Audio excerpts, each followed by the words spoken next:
I think the problem of changing any part of healthcare seems impossible. Many people have failed with healthcare. I had a startup that I worked on for years and years, a better part of 8 years.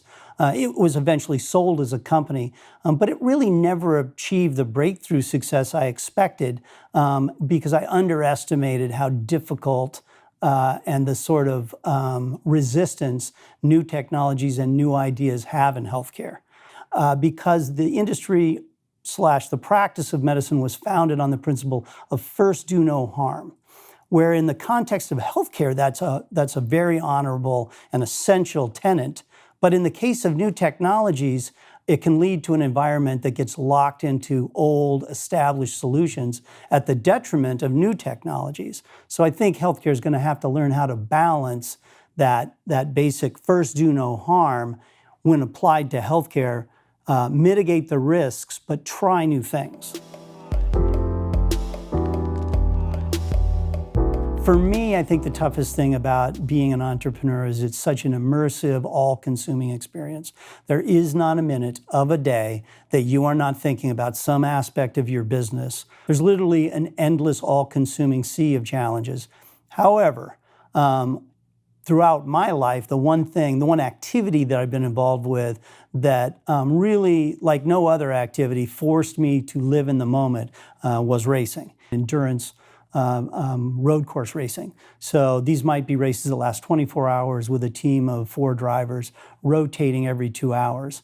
And for 2 hours, there is not a single other conscious thought invading my space. I sort of live by the motto that there's no way I can attain a balance in my life unless I found my center. And that's the way in which I find my center, and then everything else seems to come into balance from that. It was important that we develop a really solid team, and it starts with the people you work with to help formulate the company. I have an attorney I've worked with on several of my entrepreneurial startups. That attorney has worked with Nitin closely over decades.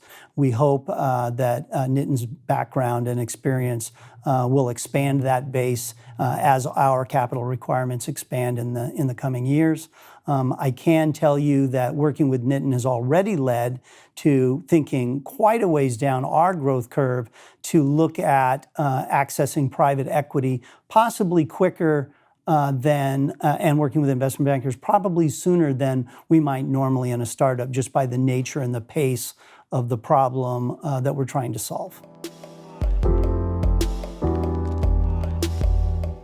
It was the critical factor in founding it. As an entrepreneur, I have a deep background in both healthcare, bioscience, and also software transaction platforms. However, the team had deep backgrounds in town. So I, for example, had relationships going back 20 years in the software side of this business.